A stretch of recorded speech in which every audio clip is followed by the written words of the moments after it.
Meus queridos irmãos, a paz do Senhor Jesus Cristo, seja muito bem-vindo para mais uma aula da nossa EBD. Estamos hoje aqui na lição de número 5, cujo assunto é Libertos do pecado para uma nova vida em Cristo. Texto áureo: mas Deus, que é riquíssimo em misericórdia, pelo seu muito amor com que nos amou, estando nós ainda mortos em nossas ofensas, nos vivificou juntamente com Cristo. Efésios 2, 4 e 5. Verdade prática: por meio da maravilhosa graça divina, fomos libertos do pecado, perdoados, salvos da condenação e ainda recebemos o direito à vida eterna. Glória a Jesus. A lição de hoje tem como objetivo geral revelar que a graça salvadora de Cristo nos garante a vida eterna. Dentro dos objetivos específicos da lição, estaremos refletindo sobre nossa natureza pecaminosa, explicando que fomos vivificados pela graça de Deus e informando que nossa salvação vem de Deus e não das obras. A lição de hoje ela tem como ponto central: a graça salvadora de Cristo nos garante a vida eterna. Você que ainda não é inscrito, inscreva-se, faça parte, seja um membro do nosso canal, compartilhe com o maior número de amigos que você puder, dê aí o seu joinha, o seu like, o seu gostei. Certamente você estará nos ajudando no crescimento do nosso canal e também nos incentivando a continuar com esse abençoado trabalho que com certeza tem edificado a sua vida. Vamos para a leitura bíblica em classe. Efésios 2, 1 a 10. E vos vivificou, estando vós mortos em ofensas e pecados, em que noutro tempo andastes segundo o curso deste mundo, segundo o príncipe das potestades do ar, do espírito que agora opera nos filhos da desobediência, entre os quais todos nós também antes andávamos nos desejos da nossa carne, fazendo a vontade da carne e dos pensamentos, e éramos por natureza filhos da ira, como os outros também. Mas Deus, que é riquíssimo em misericórdia, pelo seu muito amor com que nos amou, estando nós ainda mortos em nossas ofensas, nos vivificou juntamente com Cristo. Pela graça sois salvos. E nos ressuscitou juntamente com ele e nos fez assentar nos lugares celestiais em Cristo, para mostrar nos séculos vindouros as abundantes riquezas da sua graça, pela sua benignidade para conosco em Cristo Jesus. Porque pela graça sois salvos por meio da fé, e isso não vem de vós, é dom de Deus, não vem das obras, para que ninguém se glorie. Porque somos feitura sua, criados em Cristo Jesus para as boas obras, as quais Deus preparou para que andássemos nelas. Glória a Jesus. Então, meus queridos, a lição de hoje é uma lição muito importante, como também as demais lições que nós já temos aprendido nesse trimestre. E o texto de hoje, de Efésios 2, 1 a 10, nos deixa uma mensagem muito relevante quando Paulo ensina os irmãos em Éfeso, baseado no que foi extraído o assunto dessa lição: libertos do pecado para uma nova vida em Cristo. Então, permaneça conosco, vamos aprender mais um pouquinho da palavra de Deus. Então, vamos adentrando no primeiro ponto da nossa lição.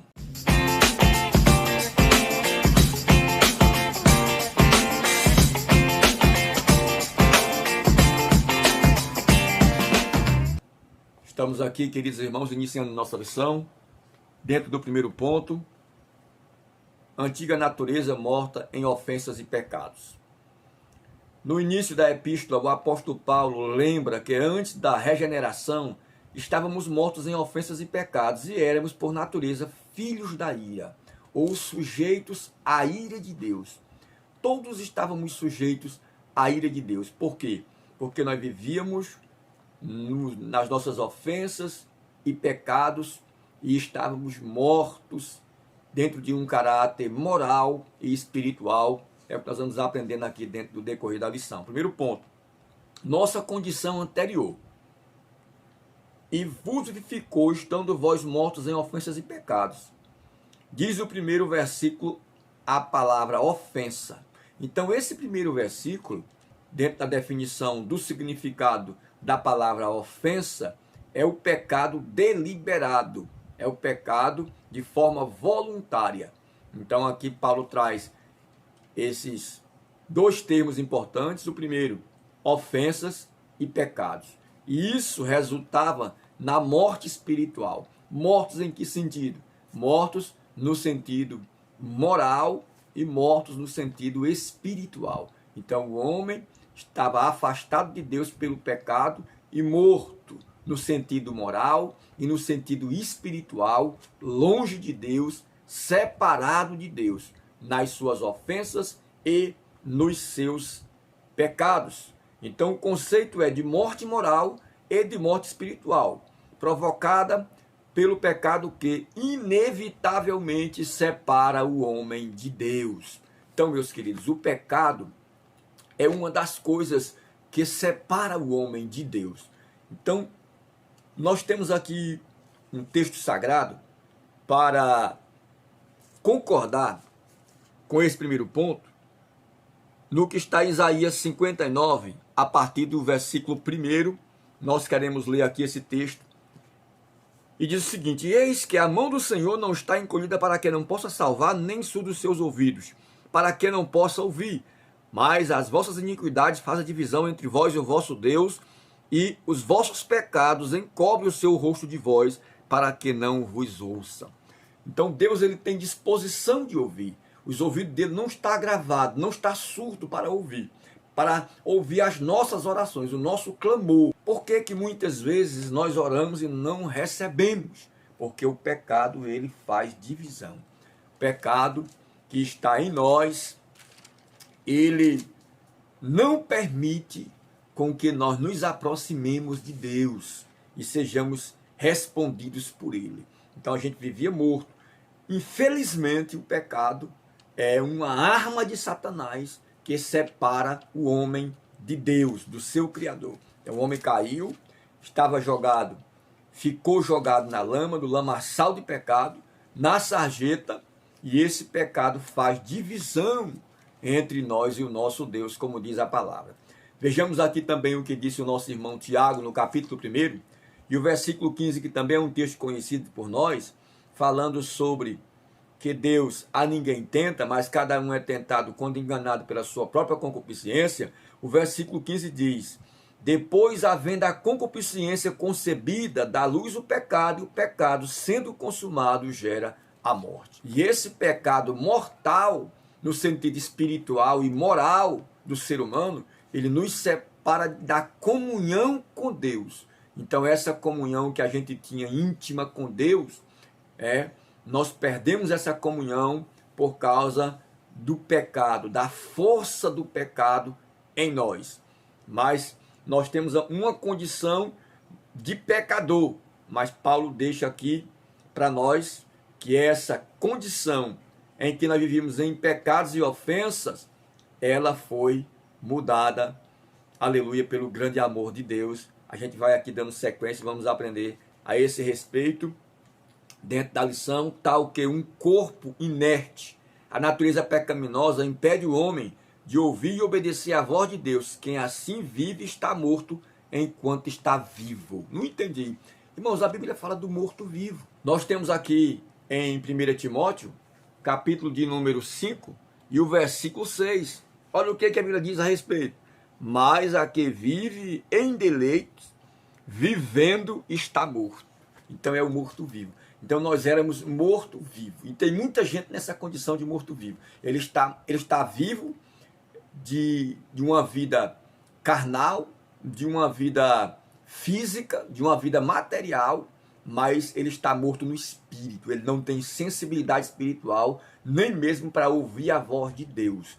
Ele precisa de uma ressurreição espiritual para poder começar a ouvir a voz de Deus, ser regenerado e passar também a viver uma nova vida em Cristo, como nós estamos aqui a lição, libertos do pecado para uma nova vida em Cristo. Temos que ser libertos desse pecado mortal que veio por Adão e entrou no mundo e passou a todos os homens, para poder ter essa comunhão com Deus, para poder nos aproximar dele, para ele nos atender, para ele nos ouvir dentro da sua misericórdia e da sua graça. Vamos dando na sequência no segundo parágrafo da nossa lição, as nossas ofensas e pecados. A má conduta em que noutro tempo andávamos é descrito por Paulo por meio da metáfora do ato de andar. Então ele faz uma metáfora e ele diz andávamos. Aqui a gente tem no versículo 2, e em que noutro tempo andaste segundo o curso desse mundo, segundo o príncipe das potestades do ar, do espírito que agora opera nos filhos da desobediência. Então ele faz essa metáfora do andar. A gente andava segundo o curso da vida, segundo o nosso bel prazer, o desejo da carne, o desejo dos pensamentos. Andávamos segundo o nosso desejo, o desejo do nosso coração. Mas depois a gente teve um encontro com ele, e esse encontro fez toda a diferença, e há de fazer toda a diferença ainda na vida daqueles que ainda hão de se encontrar com ele. Então, dentro desse ponto, do primeiro ponto, no segundo parágrafo, nossas ofensas, destaca aqui 3 coisas importantes. Primeiro, o versículo 2, ele deixa claro, andávamos segundo o curso do mundo. Segundo, nós andávamos pela influência do príncipe das potestades, pela influência de Satanás e dos seus agentes malignos, os demônios, porque eles têm poder de influenciar. A gente vai ver aqui. E terceiro, a gente andava segundo a vontade da carne e a vontade dos pensamentos. Então aqui ele destacou o quê? 3 grandes inimigos que nós temos. O mundo, Satanás com os seus agentes malignos, com os seus demônios, e a nossa própria carne. Então, meus queridos, Paulo, ele adverte os irmãos em Éfeso para isso. Olha, vocês viviam morto, agora vocês foram vivificados com Cristo, estando vós mesmo morto nas suas ofensas e pecados, fazendo conforme a sua própria vontade, andando no curso da sua própria vida, cometendo pecado deliberado, praticando o pecado. Mas ele agora vos vivificou, estando vós mortos. Então, queridos, são 3 pontos importantes. Primeiro, andaste segundo o curso desse mundo. Segundo, andar segundo o príncipe das potestades do ar. E terceiro, andar segundo a vontade da carne e dos pensamentos. Nem podemos andar segundo o curso do mundo, nem devemos andar influenciado por Satanás e seus agentes malignos, que é seus demônios, e nem podemos andar segundo a vontade da carne e dos maus pensamentos, dos maus desejos. Então, meus amados, é uma advertência para nós. São 3 grandes inimigos que nós temos: o mundo, Satanás com seus demônios e a nossa própria carne. E a nossa própria carne é um dos nossos maiores inimigos, que nós temos que lutar contra ele. Então, Paulo vai advertir os irmãos: quando vocês eram do mundo, vocês viviam segundo o curso do mundo, segundo a influência de Satanás e seus demônios, segundo o desejo da carne e dos pensamentos. Mas agora nós somos transformados por ele para uma nova vida em Cristo Jesus. Tenhamos cuidado com essas 3 coisas. Por que o mundo? Porque o mundo, irmão, ele oferece coisas boas, maravilhosas, mas somente para o pecado. Nós não podemos viver segundo o curso do mundo, o sistema desse mundo, né? O pecado que há nesse mundo, quando diz a Bíblia que o mundo jaz no maligno. Então nós precisamos ter cuidado, porque a Bíblia diz que muitos usam desse mundo como se dele não abusasse. Nós vivemos nesse mundo, mas nós não pertencemos a ele. Nós precisamos ter cuidado. Não, a Bíblia diz que nós não podemos amar o mundo, porque a Bíblia deixa claro a esse respeito. Aquele que quiser ser amigo do mundo, constitui-se inimigo de Deus. E nós não queremos ser, de forma alguma, inimigos de Deus. E não podemos andar segundo a influência. Mas Satanás existe? Existe. O mal existe? Existe. Estamos trabalhando para trazer aqui uma palavra para os irmãos a respeito do mal, a origem do mal, como o mal entrou no mundo, o que é o mal. O mal está aí. O mal está aí. Então, temos essa influência maligna do mal, que vem do próprio Satanás junto com seus demônios. E nós não podemos nos deixar ser influenciados por eles. Porque nós temos uma guerra, uma batalha. A nossa batalha é espiritual. A Bíblia deixa claro que nós travamos uma guerra diária contra as trevas. É a luz contra as trevas. E o inimigo tem sim poder, porque ele afirma na palavra, tem influência sobre o poder deste mundo. Ele é o Deus deste século. Quando ele tentou Jesus na tentação no deserto, ele mesmo disse, tudo isso é meu e eu te darei se prostrado me adorares. Então ele afirma ter influência no mundo. Se você abre a tua Bíblia em 2 Coríntios, capítulo 4, versículo 4, vai encontrar um texto que diz assim, mas o Deus deste século cegou o entendimento dos incrédulos para que não lhe resplandeça a luz do evangelho de Cristo, que é o poder de Deus. Então o camarada já é incrédulo. E aí Satanás chega e cega o entendimento do incrédulo para que essa luz do evangelho não resplandeça sobre ele, para que ele não entenda, para que ele não seja iluminado para entender o evangelho e se converter a Cristo. E por que não andar segundo a carne? Meu irmão, a carne ela é o oposto do espírito. A carne, ela cobiça contra o espírito e o espírito contra a carne. Isso aqui a gente aprendeu desde cedo. Está lá em Gálatas, capítulo de número 5, nós conhecemos a palavra, aonde fala sobre a luta da carne e do espírito. A luta da carne e do espírito. A oposição, a guerra espiritual. E a Bíblia deixa isso claro, isso não é de agora. Isso aconteceu desde o princípio, na queda do homem. A Bíblia nos diz, lá em Gênesis 6 e 5, falando da corrupção geral do gênero humano, quando Deus olhou e viu que todo o pensamento da imaginação, do coração do homem era má continuamente, então a maldade continuada. Não é apenas um pecado em que você sente o arrependimento e se retorna para Deus. Era uma maldade continuada, contínua. Era o mal pela prática do mal. Era o mal deliberado, é fazer com prazer, de forma deliberada. Porque eu quero deixar claro para vocês aqui, nessa palavra de hoje, que há uma diferença entre pecar e viver pecando. Há uma diferença entre pecar e viver na prática do pecado. Então esse é o diferencial. Não é que o servo de Deus, o santo, o salvo, o eleito, o escolhido de Deus nunca mais vai pecar. Enquanto nós estivermos nesse mundo, nós somos sujeitos ao pecado. Lá em Gênesis, nós conhecemos no 4, quando Caim intenta matar Abel, Deus fala com ele e diz, Caim, o pecado jaz em tua porta.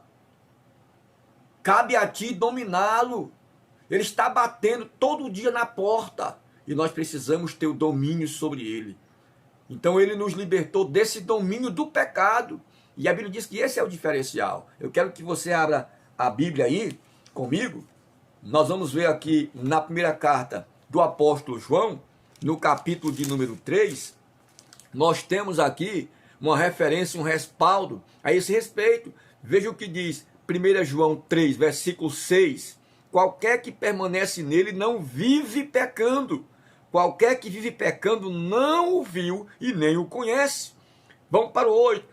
Quem pratica o pecado é do diabo, porque o diabo vive pecando, pratica o pecado desde o princípio. Para isso o Filho de Deus se manifestou para destruir as obras do diabo. Qualquer que é nascido de Deus não vive na prática do pecado, porque a sua semente permanece nele e não pode viver pecando, porque é nascido de Deus. Então há uma diferença entre pecar e viver pecando.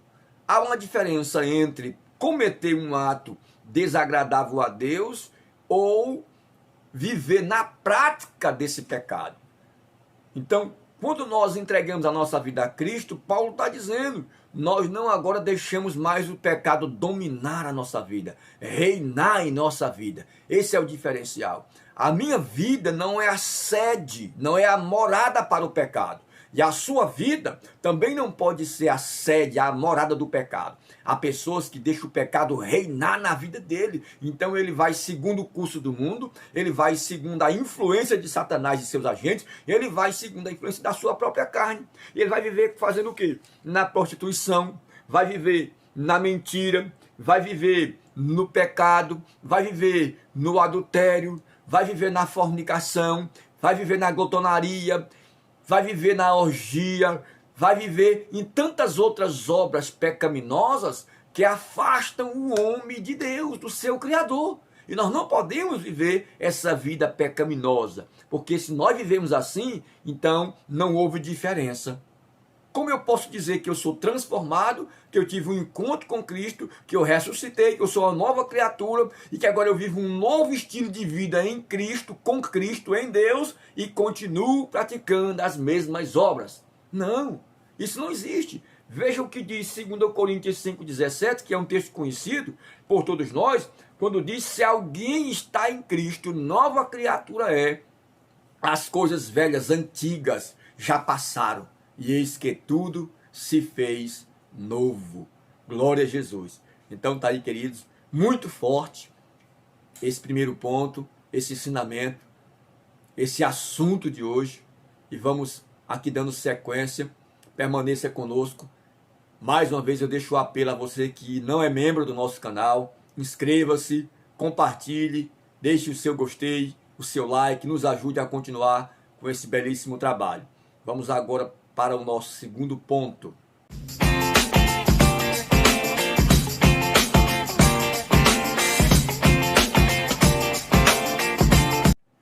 Muito bem, queridos irmãos, chegamos agora no nosso segundo ponto. Vivificados pela graça. Glória a Deus. Por ato de bondade e misericórdia, estando nós ainda mortos em pecados, Deus imensamente nos amou e por isso nos vivificou por meio de sua graça, alcançados pela misericórdia e pelo amor divino. É o que diz aqui o primeiro parágrafo. Ou seja, se nós observarmos aqui, dentro do texto básico da lição, o versículo 4, mas Deus que é riquíssimo em misericórdia pelo seu muito amor com que nos amou. Deus, ele não é apenas misericordioso, ele é riquíssimo em misericórdia. Glória a Jesus. E essa misericórdia nos alcançou. Fomos alcançados por essa misericórdia. Glória a Jesus. E isso é o que nos garante a vitória. É o que demonstra o amor de Deus para conosco. Porque se nós observarmos o que diz lá em Lamentações, no capítulo de número 3, o versículo de número 22 e 23, diz o seguinte: as misericórdias do Senhor são as causas de não sermos consumidos, porque as suas misericórdias não têm fim, novas são a cada manhã, grande é a tua fidelidade. As misericórdias do Senhor são a causa de nós não sermos consumidos, porque as suas misericórdias não têm fim. A misericórdia do Senhor, querido, é aquilo que eu merecia, é aquilo que você merecia, é aquilo que nós merecíamos, mas Ele, pela sua misericórdia, não nos concedeu, porque a gente só merecia a morte. Por causa do pecado de Adão, e o pecado passou a todos os homens, e pelo pecado veio a morte. E o salário do pecado é a morte, mas o dom gratuito de Deus é a vida eterna em Cristo Jesus, nosso Senhor. Então, fomos alcançados, vivificados pela misericórdia de Deus, alcançados pela sua graça. Então, a misericórdia dele é que nos alcança. Como diz aqui dentro do segundo ponto, o primeiro parágrafo da lição, nós temos aqui um parágrafo que diz: começando com conjunção adversativa, o apóstolo declara, exultante, mas Deus que é riquíssimo em misericórdia. Então, nosso Deus, ele é riquíssimo em misericórdia, pelo seu muito amor com que nos amou. O ato de misericórdia implica compaixão e simpatia para com os indignos. Nós não éramos indignos, mas ele foi misericordioso e teve compaixão, ele foi compassivo e se compadeceu de nós. Glória a Jesus. Então, esse ato abundante, esse ato riquíssimo, glória a Jesus, foi que nos vivificou. Vivificou, estávamos mortos. E ele nos vivificou pela sua misericórdia, pela sua riquíssima misericórdia e pela sua abundante misericórdia. Então ele enviou seu Filho ao mundo, como diz em João 3,16. Porque Deus amou o mundo de tal maneira que deu seu único Filho para que todo aquele que nele crê não morra, não pereça, mas tenha a vida eterna. Nós temos aqui um outro texto que concorda com João 3,16, que também está em João, primeira epístola de João, capítulo de número 4. Se você abre aí o versículo 9, nós encontramos o texto que diz: nisso se manifestou a caridade, o amor de Deus, a caridade de Deus para conosco, que Deus enviou seu Filho unigênito ao mundo para que por ele vivamos. Glória a Jesus. Então, se você não conhecia esse texto, você pode marcar, registrar aí para você comparar, que é um texto semelhante ao que está em João 3,16. 1 João 4, versículo de número 9. Nisso se manifestou a caridade de Deus para conosco, que Deus enviou seu Filho unigênito ao mundo para que por ele vivamos. Então essa foi a misericórdia de Deus que nos alcançou. Não é uma simples misericórdia. O homem pode ter misericórdia, só que Deus, ele é riquíssimo em misericórdia, e as misericórdias do Senhor são as causas de nós não sermos consumidos, e através dela nós somos vivificados e recebemos a graça de Deus. Então a graça de Deus, ela nos vivifica, né? E ela nos renova, nos faz ter uma nova vida em Cristo. Então aqui o segundo parágrafo: vivificados por sua graça. A graça tanto vivifica o homem, aquele homem que está morto espiritual, morto moral, ele é vivificado para uma nova vida em Deus, com Deus em Cristo. Isso significa que essa vivificação, que não é uma vivificação que nós merecemos, é um ato de Deus, não é um mérito humano, nós não éramos merecedor. Essa graça, ela é o favor imerecível que é a graça. A graça é um dom de Deus, é uma dádiva divina, é um favor imerecível, é algo que eu não posso comprar, que eu não posso obter, que eu não posso ter, mas Deus vem gratuitamente e me concede. Essa é a graça, é o diferencial da misericórdia. Enquanto a misericórdia é aquilo que eu mereço e ele não me dá porque ele é misericordioso para não me dar a morte nem me dar a condenação, a graça é aquilo que eu não mereço, não tenho condição e ele me dá, que é a vida eterna, que é o nome escrito no livro da vida, que é o perdão dos pecados, que é as promessas das riquezas espirituais que ele tem para nós no porvir. Então a misericórdia de Deus nos alcança e a graça de Deus também nos alcança e nos vivifica em Cristo. E além dessa graça que nos alcança em Cristo, ela nos vivificar, ela também nos exalta. Olha só como diz aqui o terceiro parágrafo do segundo ponto: exaltados por sua graça. Então nós somos vivificados por sua graça, né? Nasceu de novo, teve uma chance, uma nova oportunidade, uma nova vida em Cristo, uma nova criatura, um novo estilo de vida em Cristo, e também ele tem a promessa de exaltação. A graça de Deus é que nos exalta, porque assim, o apóstolo dos gentios ainda destaca que o poder de Deus nos ressuscita juntamente com ele. O que diz, mas Deus, que é riquíssimo em misericórdia, pelo seu muito amor com que nos amou, estando nós ainda mortos em nossos ofensas e pecados, nos vivificou juntamente com Cristo, pela graça sois salvos. Então, temos essa promessa eterna de Deus, de também receber essa exaltação, porque, como diz, porque nos ressuscitou juntamente com ele e nos fez assentar nos lugares celestiais em Cristo. Observe que a palavra juntamente indica que Deus concede ao homem os mesmos benefícios alcançados por Cristo: a ressurreição, a vida eterna, o galardão nos céus, né? Então, o que foi concedido a Cristo, a ressurreição, a vida eterna, o galardão no céu, também é concedido a nós pela graça de Deus. Louvado seja o nome do Senhor.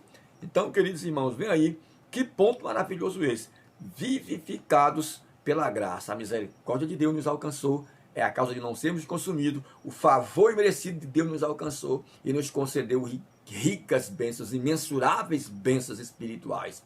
Então, que nós possamos receber essa palavra. Vamos então dando continuidade na lição, já adentrando no terceiro ponto da nossa lição.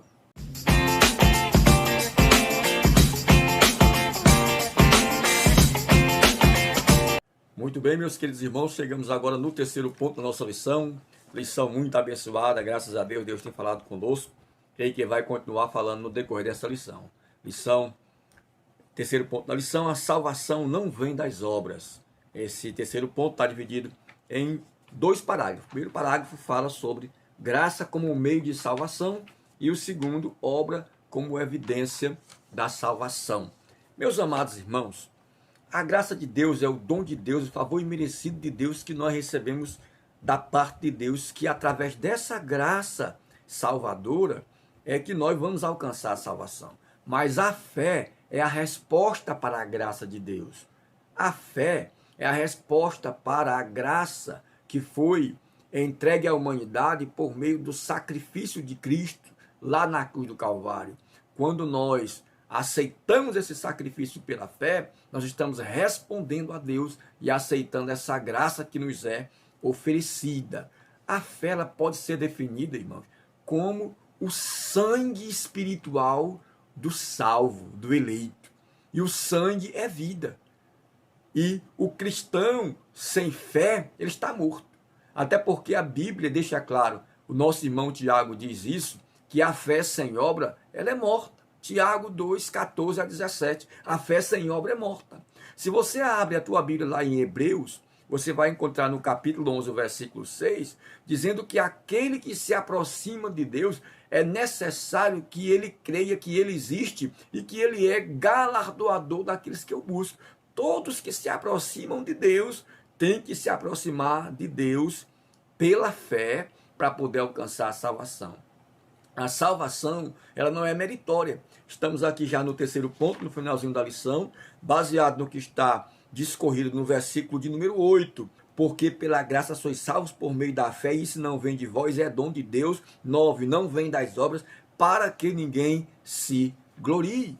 Então, não é um ato de recompensa por alguma obra humana realizada. A salvação não é concedida ao homem, porque ele está recebendo uma recompensa pelo ato, por alguma obra que ele realizou. Porque se assim fosse, não havia necessidade de Jesus Cristo morrer na cruz por nós. Era só fazer boa obra, era só visitar os órfãos, as viúvas nas suas necessidades, era só dar esmola, era só distribuir cesta básica, né? Era só pagar a penitência, como muitos estão acreditando. Mas não é por esse caminho. Porque Cristo morreu e a morte de Cristo não pode ser em vão. A morte de Cristo é suficiente para a salvação, para a nossa salvação. A morte de Cristo na cruz, ela é suficiente para a salvação da humanidade.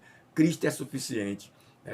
Glória a Jesus. Então ele morreu por nós e nos garantiu essa salvação por meio da graça. A graça, ela é que salva. Vós sois salvos pela graça, por meio da fé. Glória a Jesus. Então, o que é a salvação, essa libertação? A salvação inclui a libertação da morte, da escravidão do pecado e da ira vindoura. A ira de Deus que há de se derramar sobre a humanidade, essa salvação nos livra dessa ira.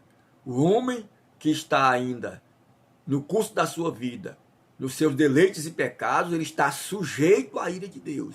Mas aqueles que já foram libertos pelo sangue de Cristo, que já nasceu de novo e que tem uma nova vida em Cristo e que está vivendo uma vida de santificação, essa salvação nos liberta dessa ira, do dia da ira de Deus que já há de se derramar sobre a terra, que é o que está em Apocalipse. A grande tribulação é a ira de Deus derramada sobre a terra em 3 fases: 7 selos, 7 trombetas e 7 castiçais. Então, quando isso acontecer, nós, os servos de Deus, os filhos de Deus, os eleitos, os escolhidos de Deus, não queremos estar nessa terra. Nós queremos estar livre dessa ira. Louvado seja o nome do Senhor. E o pacote da salvação, ele inclui essa libertação. Essa libertação da morte, mas não uma morte física, uma morte espiritual, porque o corpo pode até morrer, ser enterrado, mas vem a esperança da ressurreição de um novo corpo, que é a glorificação em Cristo, que está aqui também dentro da lição. A gente aprendeu em lições anteriores. Você que não é inscrito, inscreva-se. Nós vamos deixar o link aqui na descrição do vídeo, para que você possa também estar acompanhando as aulas anteriores, a aula de número 1, a número 2, a 3, a 4, e hoje nós estamos na lição de número 5. Então, queridos irmãos, está aqui. Portanto, a salvação é o livramento do poder da maldição, do pecado e da morte, e a ressurreição do homem a voltar à comunhão com Deus. Então, a salvação inclui essa libertação do poder do pecado e da morte, da condenação eterna, e, novamente, a comunhão, nos dá direito à comunhão com Deus. Louvado seja o nome do Senhor Jesus. A graça. A palavra graça, ela é traduzida do grego charis, que significa favor imerecido. Nós não merecemos, mas a graça nos alcançou. Ele nos deu gratuitamente. É um presente, é um dom, é uma dádiva. Que coisa boa receber presente de Deus, né? É muito maravilhoso. Lamentavelmente, tem muita gente que não entende assim. Ele acha que é pelos seus próprios méritos. Se ele não agarrar o presente de Deus, o sacrifício de Cristo na cruz, fica difícil para se salvar. Mas nós precisamos entender isso. Então, essa graça, esse poder, né, ela pode ser resistida ou não. A gente sabe que nós entendemos assim e nós cremos assim, está aqui na nossa declaração de fé, que a salvação, ela pode ser resistida. Nós podemos perder sim a salvação. Tem quem pregue, tem quem acredite que uma vez salvo, sempre salvo. Mas nós não acreditamos dessa maneira. Nós acreditamos que o homem pode responder positivamente ao sacrifício de Cristo, ao chamado de Deus, ou não. Ou ele pode resistir a essa graça e continuar vivendo ao seu bel prazer segundo o curso da sua vida. Então a graça de Deus nos alcança, não é um mérito nosso, nós não merecemos, mas ele nos deu essa dádiva, esse presente. Não é uma recompensa pela obra humana. Então vamos aqui, na sequência você pode me perguntar, se a salvação é pela graça, se é de graça, agora só que tem um detalhe, a salvação é pela graça, mas não é de graça. Ai, agora eu não entendi.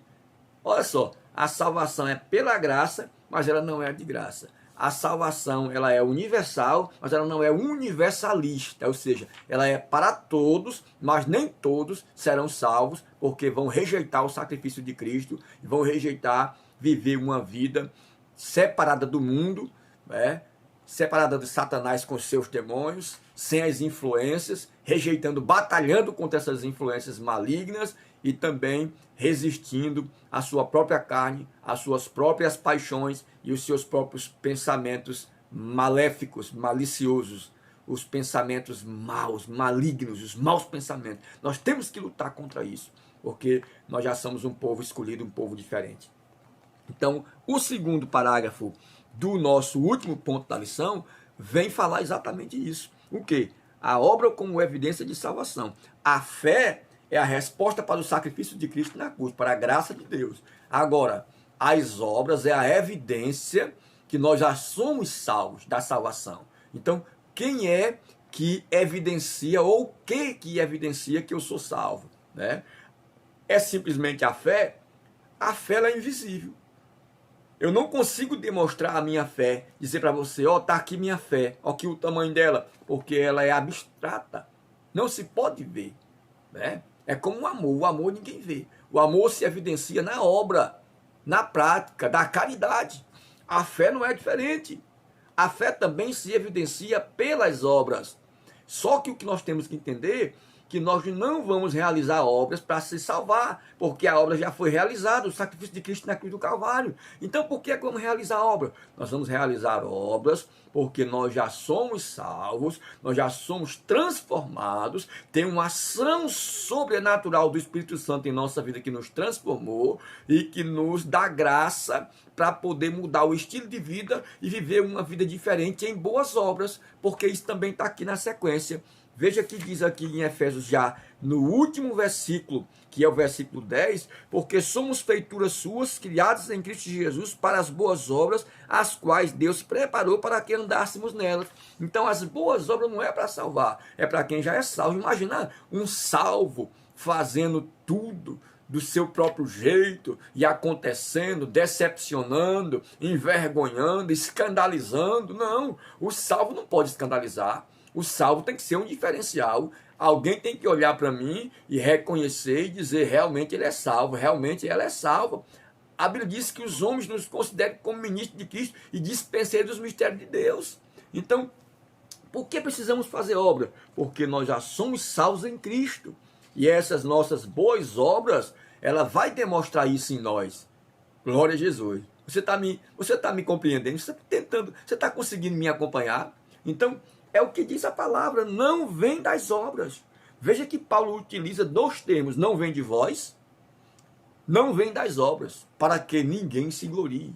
Não é um ato de recompensa, não vem das obras, o que indica não se tratar de recompensa de algum ato humano. Essas afirmações excluem a possibilidade de alguém ser salvo por esforço próprio. Então, o que adiantaria Cristo morrer na cruz se a obra seria suficiente para nos salvar? Então, o sacrifício de Cristo, ele é suficiente para a nossa salvação. É um dos aspectos da salvação. A suficiência, a plenitude da morte de Cristo é suficiente para nós, né? Então, queridos irmãos, a morte de Cristo foi plena. Não precisa de mais nenhum outro sacrifício humano para que haja salvação. Somente a fé em Cristo, recebendo esse sacrifício, e também uma vida de santificação, não para ser salvo, uma vida de obra, mas porque já sou salvo e tenho que demonstrar isso nas minhas atitudes. E isso tem um propósito. E qual é o propósito disso? A Bíblia deixa claro. Porque além de nós entendermos que já somos uma nova criatura e quem está em Cristo nova criatura é, se alguém está em Cristo já é nova criatura, então se alguém ainda não é nova criatura, ele diz que aceitou Jesus, ele diz que é salvo, mas ele continua praticando as mesmas coisas, ele ainda não foi iluminado, como foi a lição passada. Ele não recebeu ainda a iluminação espiritual, ele precisa ainda receber a iluminação espiritual, que vai trazer para ele a libertação verdadeira em Cristo. Glória a Jesus. Então, quando ele realmente é iluminado, ele já está em Cristo, então não tem como ele viver pecando. Não tem como ele fazer obras das trevas, obras carnais, obras que desagradam o Pai, desagradam o Espírito Santo, porque o Espírito Santo está ali com ele, conscientizando, comunicando, orientando, guiando. Louvado seja o nome do Senhor. Então já é nova criatura. Então o propósito é esse. O que é que prova que eu sou uma nova criatura? Quando eu já abandonei as práticas antigas e estou agora fazendo coisas novas, porque diz que as coisas velhas já passaram. É um novo estilo de vida. Receber a Cristo, receber o sacrifício de Cristo, é um novo estilo de vida que tem que se evidenciar em nossa vida. Sabe para quê? Para que glorifique o vosso Pai que está nos céus. Observe o que diz aqui a conclusão da lição. Antes da regeneração, éramos filhos da ira e condenados à perdição eterna. Por ato do amor divino, por meio de sua maravilhosa graça, nos tornamos filhos por adoção. Essa gloriosa salvação nos foi concedida independente das nossas obras. A partir da salvação, passamos a praticar boas obras que glorifiquem a Deus, o Pai. Mas vamos ver aqui. É como diz aqui, queridos, na lição, já no encerramento, no fechamento aqui, na conclusão, Mateus 5:16. Assim resplandeça a vossa luz diante dos homens, para que vejam as vossas obras, as vossas boas obras, e glorifiquem o vosso Pai que está nos céus. Então, nós precisamos realizar boas obras, não para ser salvo, mas porque já somos salvos, transformados por Ele, e Ele nos constrange a isso, o amor dEle, a comunhão que nós temos com Ele, a semente dEle que está em nós, faz com que nós pratiquemos boas obras, e isso também com o propósito de demonstrar a nossa salvação, a nossa fé nele, a nossa transformação nele, e também para que isso glorifique o nosso Pai que está no céu. É o que o texto diz. Assim resplandeça a vossa luz diante dos homens, para que vejam as vossas boas obras e glorifique o vosso Pai que está no céu. Então, meu querido, se essa palavra edificou a sua vida nesse momento, se vai servir para o teu enriquecimento espiritual, se você é professor da Escola Bíblica Dominical, você leciona nessa lição de adultos, você vai enriquecer a sua aula, que a bênção de Deus seja sobre a sua vida e você continue nesse propósito de desenvolver a obra do Senhor e receber a palavra, e aprender da palavra e guardar essa palavra e crescer na fé e no Espírito. Então, eu mais uma vez deixo aí o apelo. Inscreva-se se você não é inscrito, compartilhe, ajude o crescimento do canal. Deus abençoe e até a próxima aula, se Deus nos permitir.